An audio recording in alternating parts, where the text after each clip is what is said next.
오늘 경기도 남양주시 지하철 공사 현장에서 붕괴 사고가 일어났습니다. 안타깝게도 4명이 목숨을 잃었고 10명이 다쳤습니다.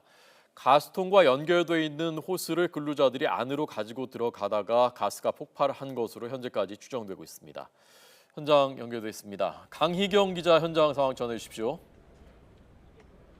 네, 조금 전 소방당국이 최종 브리핑을 통해 결과를 발표하고 최소 인력을 제외한 나머지 인력은 현장에서 철수한 상황입니다. 오늘 구조 작업은 오전 9시 5분쯤 완료됐는데요. 하지만 정확한 원인이 나오지 않은 만큼 관계자들이 나와서 정확한 사고 원인을 조사하고 있습니다.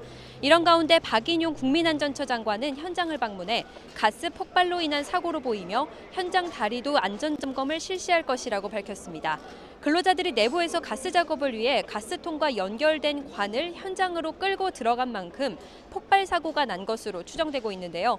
건설사 관계자들도 조금 전 브리핑을 통해 LPG통과 산소통을 각각 연결한 가스관을 지하로 옮기는 과정에서 가스가 폭발한 것으로 보고 있다고 밝혔습니다. 이렇듯 여러 기관에서 어디선가 가스가 새어나오면서 폭발이 일어났을 가능성에 무게를 두고 있긴 하지만 아직 정확한 원인이 밝혀지지는 않았습니다. 네. 안타깝게도 4분이 목숨을 잃었고요. 부상자도 원래 알려진 것보다 조금 늘고 있다고요?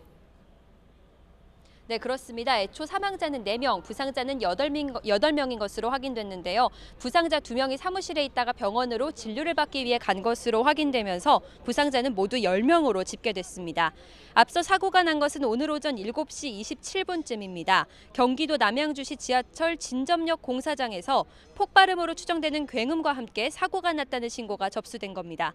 사고가 날 당시 공사 현장에는 모두 17명이 작업을 하고 있었던 것으로 알려졌는데요. 부상자 가운데 3명은 크게 다친 것으로 파악됐습니다. 이들은 인근 장현 현대병원 등 4개 병원으로 이송돼 치료를 받고 있습니다. 소방당국은 구조 작업을 9시 5분쯤 종료했다고 공식적으로 밝혔습니다. 이에 따라 추가 매몰자는 없는 것으로 확인됐습니다. 네. 사고에 대한 경찰 수사는 이제 어떻게 진행됩니까? 네, 사고가 발생한 곳은 지하철 4호선 연장 구간에 있는 진접역 공사 현장입니다. 주곡 2교에 교각 지반 보강 공사를 하다가 사고가 난 것으로 추정되고 있는데요. 포스코건설이 공사를 맡은 구간으로 숨지거나 다친 작업자들은 모두 포스코건설의 협력업체 직원들로 파악되고 있습니다. 포스코건설은 보도자료를 통해 사고를 수습하고 원인이 파악되는 대로 안전관리 지침과 설비를 전면 재점검해서 다시는 사고가 발생하지 않도록 조치를 취하겠다고 입장을 발표했습니다. 경찰은 현재 수사본부를 차려 현장을 통제하고 목격자를 상대로 사고 당시 상황을 확인하고 있습니다. 또 국과수, 가스안전공사 등 관련 기관들과 1차 현장 감식을 진행할 예정인데요. 공사업체 관리 책임자 등을 상대로 안전관리 준수 여부를 확인해서 업무상 과실이 있었는지 여부를 집중적으로 확인할 예정입니다. 지금까지 남양주 지하철 공사장 붕괴 사고 현장에서 YTN 강희경입니다.